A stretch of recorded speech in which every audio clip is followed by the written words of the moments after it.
सुंदरवन जंगल के एक कोने में बसा था बादल वन, जहाँ पर हर मौसम में नमी बनी रहती थी। और जब बारिश आती थी तो पेड़ झूम उठते थे, पत्तियां नाच उठती थी। आज सुबह हल्के बादल थे और हवा में अजीब सी सरसराहट सी थी। सुनो सुनो सुनो, सुंदरवन जंगल के वासियों सुनो। आप सभी को सूचित किया जाता है कि आज शाम बहुत बड़ी सभा होने जा रही है। चील महाराज ने आप सभी को सभा में आमंत्रित किया है। आप सबको जरूर आना है। कल्लू कौवे ने आसमान में उड़ते हुए चारों दिशाओं में आवाज लगाई। जंगल में सभी पक्षियों को पता था, जब कल्लू कौवा सभा बुलाए तो जरूर कोई गंभीर बात होती है। बट्टो चिड़िया, जो एक घने बांस के झुरमुट में अपना घोंसला बना रही थी, कल्लू कौवे की पुकार सुनकर वो चौंक जाती है, क्योंकि उसको आने वाली मुसीबत का अंदेशा हो गया था। हे ऊपर वाले, लगता है कोई मुसीबत आने वाली है। अब मैं क्या करूं? मेरा घोंसला नया है, इतना मजबूत भी नहीं है। हे ऊपर वाले, मुझ पर दया करना। बट्टो चिड़िया पेट से थी, वो जल्द ही अंडे देने वाली थी। उसका घोंसला नया था, बारिश झेल पाएगा या नहीं, बस इसी सोच में अपने पेट पर हाथ रखकर अपने बच्चों से बातें कर रही थी। मेरे प्यारे बच्चों, तुम चिंता मत करो। आपकी माँ आपको जल्द ही इस दुनिया में लाएगी और आपके लिए एक मजबूत घर बनाएगी। दोपहर होते होते सभी पक्षी, कबूतर, रानू चिड़िया, बट्टो चिड़िया, टीकू तोता, गूंगा मौसी और बुजुर्ग उल्लू बाबा सब सभा में इकट्ठा हो गए। सभी की नजर मौसमगामी पंखुड़ी नाम की एक रहस्यमयी सफेद चिड़िया पर थी। वो केवल आपात समय में ही सभा में आती थी। उल्लू बाबा ने पंखुड़ी से पूछा, पंखुड़ी जी, बताइए क्या खबर है? कोई चिंता वाली तो बात नहीं है ना? पंखुड़ी की आवाज धीमी और गंभीर थी। हाँ, खबर कुछ अच्छी नहीं है। इस बार का मौसम बहुत खतरनाक है। 3 दिन बारिश आएगी, ऐसी बारिश जो 10 सालों में एक बार होती है। बादल वन का आधा हिस्सा जलमर्ग हो सकता है, यानी बहुत बड़ी आपदा आ सकती है। पंखुड़ी की ये बात सुनकर सभा में सन्नाटा छा गया। तभी कल्लू कौवे ने जोर से कहा, दोस्तों, आप सभी अपने अपने घरों को मजबूत करो और अपना दाना पानी जमा करो और अपने बच्चों को संभालो। हमें इस आपदा से निपटना होगा। सभा के बाद सारे पक्षी अपने अपने घोंसलों की मरम्मत में लग जाते हैं, पर बट्टो चिड़िया के लिए ये आसान नहीं था, क्योंकि वो गर्भवती थी। उसका घोंसला बांस की एक पतली सी शाखा पर बना था। तेज हवाओं से वो हिलता डुलता रहता था। बट्टो चिड़िया सोचने लगी, हे ऊपर वाले, मैं इतनी उड़ान नहीं भर सकती। अब मैं क्या करूं? कहां से लाऊं घोंसला बनाने की सामग्री? रात होते होते हल्की फुहारें शुरू हो गई। बट्टो चिड़िया को नींद नहीं आ रही थी। उसके मन में चिंता थी अपने बच्चों को लेकर। क्या बट्टो चिड़िया अपने बच्चों को पहली बारिश से बचा पाएगी? बारिश की पहली रात पूरे जंगल में बारिश शुरू हो चुकी थी। दूसरे दिन बारिश की बूंदें तेज हो गई थी। बट्टो चिड़िया का घोंसला बार बार हिल रहा था। अचानक उसे एक परछाई दिखाई दी। पेड़ के पीछे एक बिल्ला दबे पांव बट्टो के घोंसले की ओर बढ़ रहा था। आज तो मजा ही आ जाएगा। एक नीली चिड़िया, और वो भी गर्भवती। इसको खाकर तो मेरा पेट ही भर जाएगा। आज मैं इसका शिकार करके ही रहूंगा। बहुत दिन हो गए कुछ अच्छा नहीं खाया। लगता है आज तो मेरी किस्मत अच्छी है जो ये चिड़िया मुझे मिल गई। चल बिल्लू, लग जा अपने काम पर। इतना सुनकर बट्टू चिड़िया की सांसें रुक सी गई।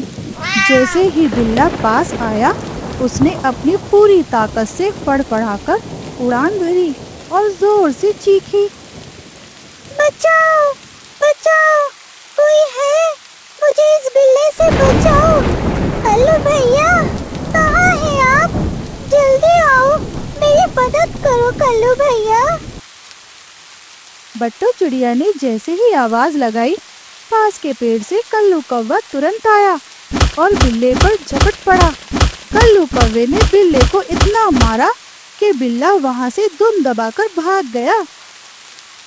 अरे भाई, भागो यहाँ से, अपनी जान बचानी है तो निकलो यहाँ से भाई, मुझसे बहुत बड़ी गलती हो गई कल्लू भैया। बट्टू बहन, तुम्हें यहाँ खतरा है, तुम सुरक्षित जगह चली जाओ। कल्लू कौवे की बात सुनकर बट्टू चिड़िया रोने लगती है। कल्लू भैया, मैं कहाँ जाऊँ? मेरा तो कोई और ठिकाना भी नहीं है। मेरा इस दुनिया में कोई नहीं है। मेरी मदद कौन करेगा? मैं गर्व से हूँ। मैं अपने बच्चों के लिए मजबूत घर भी नहीं बना सकती। कौवे की बात सुनकर गूंगा मौसी बट्टू चिड़िया के घोंसले के पास पहुंच जाती है। मौसी बट्टू से कहती है, बट्टू, तुम मेरे साथ चलो। मेरे घर में बहुत जगह है। तुम बच्चों को भी वहीं जन्म देना। तुम्हें किसी भी चीज की चिंता करने की जरूरत नहीं है। जब तक गूंगा मौसी है, तुम निश्चिंत रहो। गूंगा मौसी ने बट्टू चिड़िया के लिए घोंसला बिछाया और उसको दाना पानी सब दिया। बट्टू चिड़िया ने दाना खाया और पानी भी पिया और सुकून की नींद सो गई। अगली सुबह अंडों में हलचल शुरू हो गई। लगता है मेरे बच्चे इस दुनिया में आने वाले हैं। अचानक अंडों में से दो गीले गीले कांपते हुए चूजे बाहर निकले और जैसे ही वो बाहर झांके, बट्टू की खुशी का ठिकाना नहीं रहा। बट्टू के बच्चों ने बारिश पहली बार देखी थी। पत्तियों पर गिरती बूंदें, चकाचौंध करता आकाश और दूर चमकती बिजली, ये सब बच्चों के लिए एकदम नया था। बच्चे पहली बार दुनिया की आवाजों से, गंधों से, ठंडी हवाओं से मिल रहे थे। बट्टू चिड़िया ने अपने बच्चों को अपने पंखों में छिपा लिया। डरो मत मेरे बच्चों, ये बारिश है, तुम्हारी पहली दोस्त। तुम्हें इससे दोस्ती करनी होगी। अब तुम इस दुनिया में आए हो, तुम्हें हर चीज का सामना करना होगा। बट्टू चिड़िया बहुत खुश थी, लेकिन संकट अभी खत्म नहीं हुआ था। बारिश 3 दिन तक रुकी नहीं। गूंगा मौसी के घर में दाना खत्म हो चुका था। बट्टू गूंगा मौसी से कहती है, गूंगा मौसी, दाना खत्म हो गया। मैं उड़कर दाना लाने की कोशिश करती हूँ। अगर दाना नहीं होगा तो बच्चे भूखे ही रहेंगे। मैं अपने बच्चों के लिए इस तूफान से भी लड़ जाऊंगी। पर बट्टू, बाहर बहुत भयंकर तूफान है। तुम कैसे जाओगी अनाज लाने? अगर तुम्हें कुछ हो गया तो तुम्हारे बच्चों का क्या होगा? तभी वहाँ पर टीटू कबूतर आ जाता है। बट्टू चिड़िया और गूंगा मौसी की बातें सुनकर टीटू कबूतर ने एक साहसिक सुझाव दिया।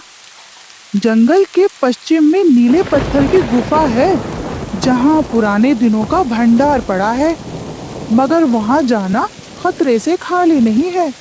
ऐसे भयंकर तूफान में पर चाहे कुछ भी हो, मुझे अनाज लाने तो जाना ही होगा।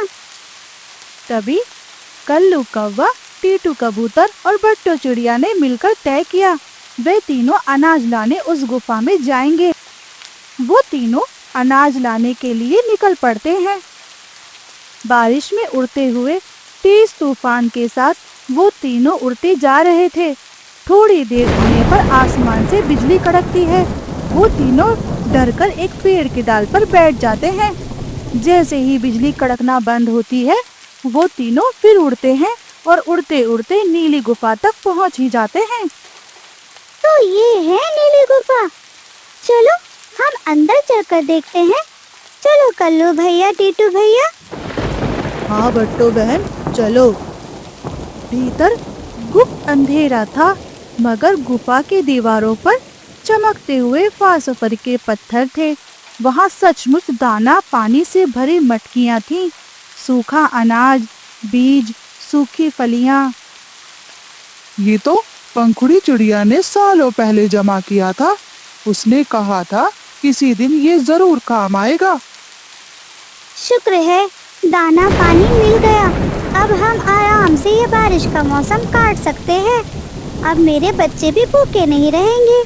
कल्लू भैया, हम सब पक्षियों के लिए भी दाना लेकर जाते हैं। हाँ बट्टो बहन, तुम ठीक कह रही हो। हम सब पक्षियों में दाना बांट देंगे। वो सब दाना थैलियों में भरकर लाए और फिर सबको बांट दिया। सारे पक्षी कल्लू, बट्टो और टीटू कबूतर का धन्यवाद करते हैं। 5वें दिन बारिश रुक गई, आसमान से बादल छट गए और धूप निकल आई। बट्टो के बच्चे अब अपने पैरों पर खड़े हो रहे थे। मेरे प्यारे बच्चों, अब तुम चल फिर सकते हो और कुछ दिनों बाद इस आसमान में उड़ान भी भरोगे। गूंगा मौसी और कल्लू कव्वे ने मिलकर बट्टो के लिए नया घोंसला बनाया, जो तूफान में भी हिलेगा नहीं। गूंगा मौसी और कल्लू कव्वा बट्टो चिड़िया को सरप्राइज देते हैं और उसे नया घर दिखाते हैं। गूंगा मौसी, कल्लू भैया, आपका बहुत बहुत शुक्रिया। आपने मेरी बहुत मदद की।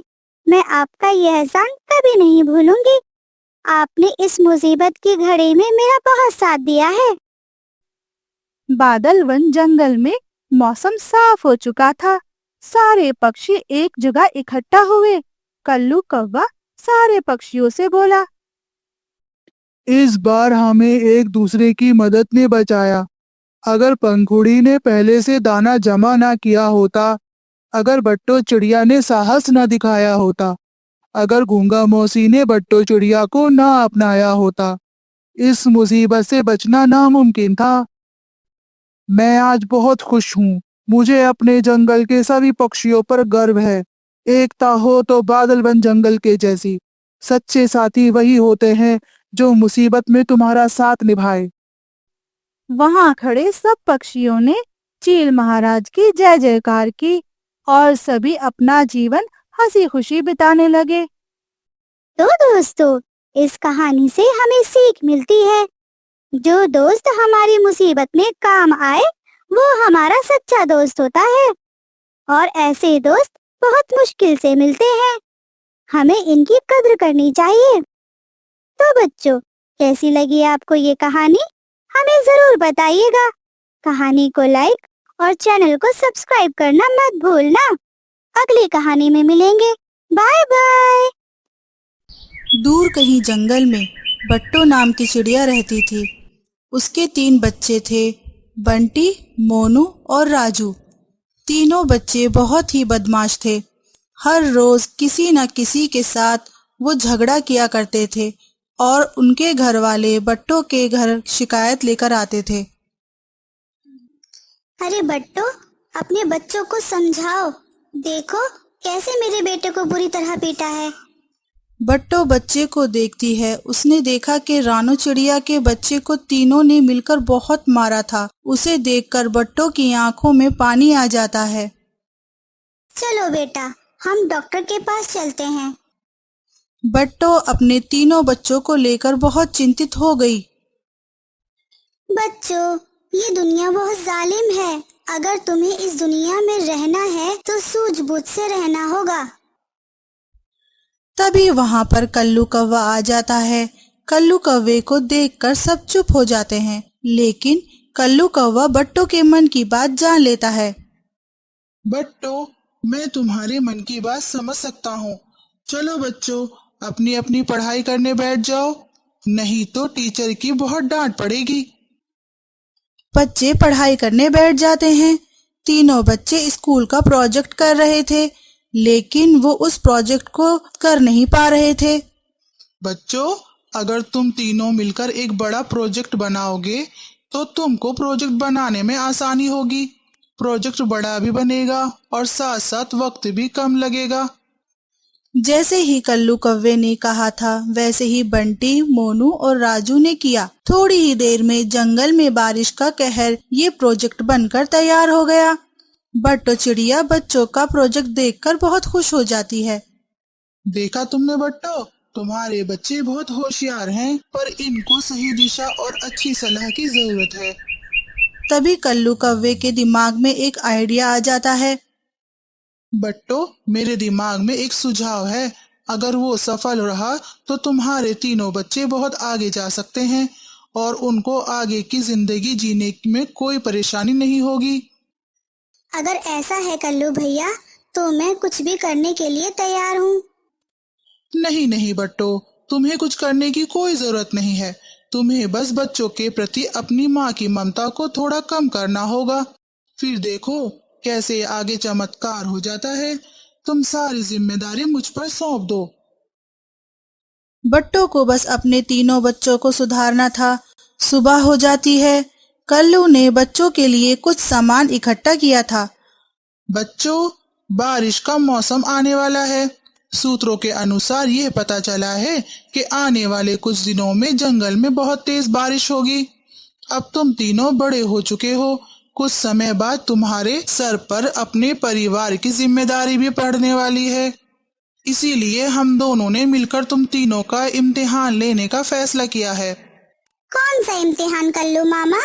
माँ, क्या तुम हम तीनों को घर से बाहर निकाल रही हो? माँ, ऐसा मत करो, हम आगे से किसी को परेशान नहीं करेंगे। तीनों की बातें सुनकर बट्टो चिड़िया इमोशनल हो जाती है। अरे मेरे बच्चों, तुम तीनों तो मेरे जिगर के टुकड़े हो। मैं बस तुम तीनों को इस दुनिया में कैसे रहना है ये सिखाना चाहती हूँ। कल्लू मामा तुम्हें सब समझा देंगे। कल्लू भैया, अब मैं चलती हूँ। घर का सारा काम वैसा का वैसा पड़ा है। तो बच्चों, अब ध्यान से सुनो मेरी बात। मैंने तुम तीनों के लिए अलग अलग चीजें इकट्ठा की है। एक है गोबर, दूसरा है मोम और तीसरी चीज है लकड़ियाँ। तुम तीनों को सावधानी से एक एक चीज को चुनना होगा और चुनी गई चीजों से घोंसला बनाना होगा। जिसका घोंसला तेज बारिश में भी टिका रहेगा वह इस इम्तिहान में जीत जाएगा। तो समझदारी से एक चीज चुन लो। मैं तो लकड़ियाँ ही चुनूंगा, क्योंकि मुझे गोबर से सख्त नफरत है। मैं तो गोबर चुनूंगा, क्योंकि गोबर से घोंसला बनाने में आसानी होगी। मैं मोम के खिलौने बनाने में माहिर हूँ, इसीलिए मुझे मोम से घोंसला बनाने में कोई परेशानी नहीं होगी। तो फिर ठीक है, तुम तीनों ने समझदारी से चीजों को चुन लिया है। अब तुम्हारा इम्तिहान शुरू हो गया है। बारिश आने से पहले तुम तीनों को घोंसले बनाने होंगे, वरना तुम्हें तेज बारिश का सामना करना पड़ेगा। चलो अब लग जाओ काम पर। इतना बोलकर कल्लू वहाँ से चला जाता है। चलो भाइयों, हमें घोंसला बनाने में लग जाना चाहिए, वरना हमें तेज बारिश का सामना करना पड़ेगा। हाँ हाँ, चलो चलो। तीनों ने अपनी अपनी चीज उठाकर घोंसला बनाने की तैयारी शुरू कर दी। तीनों बड़े लगन से घोंसला बना रहे थे। कुछ देर बाद राजू बंटी के पास आ जाता है।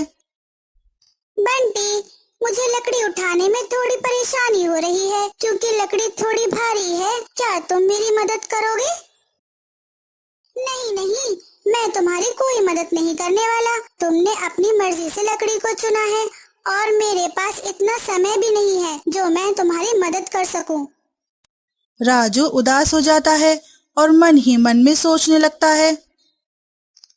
मैं एक काम करता हूँ, मैं मोनू के पास चला जाता हूँ। मोनू मेरी अवश्य मदद करेगा। राजू उड़कर मोनू के पास चला जाता है। इधर मोनू मोम से घोंसला बना रहा था।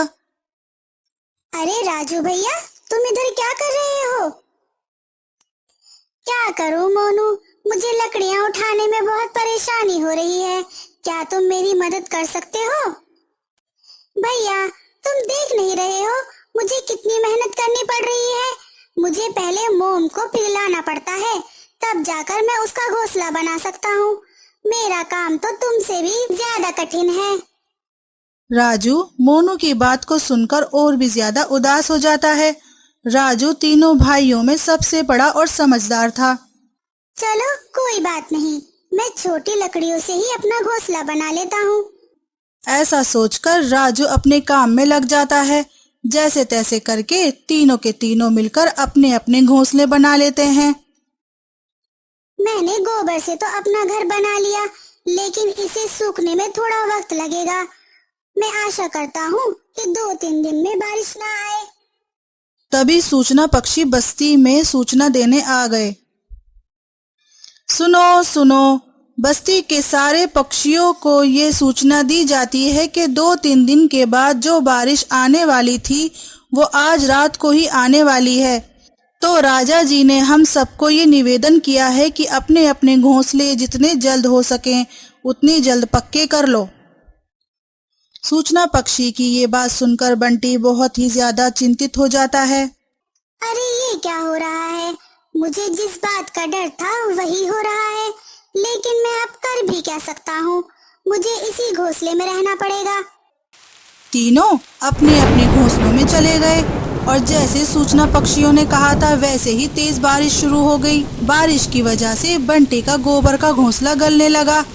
उसे देखकर बंटी बहुत डर गया था। अरे नहीं, मेरा घोंसला तो गल रहा है। मुझे जल्दी से ही इस घोंसले से बाहर जाना होगा। जैसे ही बंटी बाहर आ जाता है वैसे ही घोंसला पूरी तरह से गल जाता है। अरे ये बदबू कहाँ से आ रही है? बंटी सीधा अपनी माँ के पास चला जाता है। माँ, ओ माँ, सुनो ना, दरवाजा खोलो, मैं बारिश में भीग रहा हूँ। बट्टो घर का दरवाजा खोल देती है। अरे बंटी बेटा, तू तो ठंड से बहुत कांप रहा है, जल्दी से अंदर आ जा। क्या हुआ मेरे बेटे? माँ, तेज बारिश की वजह से मेरे गोबर का घोंसला गल गया। तभी मैं राजू और मोनू के पास चला गया था, पर उन्होंने दरवाजा नहीं खोला। मुझे समझ नहीं आ रहा था मैं क्या करूं, इसीलिए मैं सीधा तुम्हारे पास चला आया। कोई बात नहीं मेरे बच्चे, मैं हूं ना तुम्हारे साथ। बारिश बहुत तेज चलती रही। कुछ देर बाद तेज हवा शुरू हो गई। तभी तेज हवा का झोंका आया और राजू के घोंसले को साथ उड़ा ले गया। राजू बहुत डर गया। उसने भी अपने भाई मोनू से मदद मांगने की सोची, लेकिन मोनू ने दरवाजा नहीं खोला। राजू भी अपनी माँ के पास चला गया। माँ ने उसे भी अपने पास पनाह दे दी। सुबह हो गई, बारिश रुक गई थी। तीनों कल्लू कौवे के पास खड़े हो गए। तो बच्चों, तुम्हें समझ में आ गया ना कि हम संकट के समय के लिए कितना भी तैयार क्यों ना हो, हमें कठिनाइयां तो आती ही हैं। हमें उस समय के लिए हमेशा तैयार रहना चाहिए। तो क्या मैं इस इम्तिहान में जीत गया? अरे नहीं नहीं बेटे, जरा अपने घोंसले की तरफ तो देखो। मोनू घोंसले की तरफ देखता है। गर्मी की वजह से मोनू का मोम का घोंसला पिघल रहा था। देखा मोनू, तुमने अपना घोंसला बनाने में कितनी मेहनत की थी, फिर भी ये एक दिन भी नहीं टिक पाया। तीनों अपने अपने घोंसले देखकर नाराज हो गए। अरे बच्चों, नाराज क्यों होते हो? तुम्हारा इम्तिहान तो अभी शुरू हुआ है। तीनों कल्लू की बात को समझ नहीं पा रहे थे। मतलब हम कुछ समझ नहीं पा रहे कल्लू मामा। अरे बच्चों, परेशान मत हो, मैं तुम्हें समझाता हूँ। तुम तीनों ने अलग अलग जो घोंसले बनाए थे, अब तुम्हें तीनों को मिलकर एक घोंसला बनाना पड़ेगा, और वो भी पहले इस्तेमाल की गई चीजों से। तीनों ने कल्लू की बात को सुनकर हामी भर दी और काम पर लग गए। कोई लकड़ी से घोंसले का ढांचा बनाता, तो कोई गोबर और मोम का मिश्रण बनाता, तो कोई उस बने हुए मिश्रण को घोंसले के चारों तरफ लगाता। रात होने तक तीनों ने एक पक्का घोंसला बना लिया। बट्टो चिड़िया उन तीनों की मेहनत को देखकर बहुत खुश हो गई। थोड़ी देर बाद फिर से बारिश शुरू हो गई। तीनों ने मिलकर जो घोंसला बनाया था वो बहुत पक्का था, इसीलिए तेज बारिश का उस पर कोई असर नहीं हुआ। सुबह हो गई, तीनों मिलकर कल्लू मामा के पास आ गए।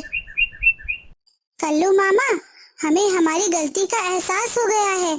अब हम तीनों मिलकर अच्छी जिंदगी जिएंगे और कभी किसी को भी मदद की जरूरत पड़ेगी तो हम उनकी सहायता जरूर करेंगे और बस्ती में किसी को भी परेशान नहीं करेंगे। अब समझ आया ना बच्चों, एकता का बल। बट्टो को बहुत खुशी हो रही थी क्योंकि उसके बच्चों को बड़ी सीख जो मिली थी। तो बच्चों, इस कहानी से हमें क्या सीख मिलती है, हमें कमेंट बॉक्स में कमेंट करके जरूर बताना। वीडियो अच्छी लगी हो तो उसको लाइक करना और चैनल को सब्सक्राइब कर देना।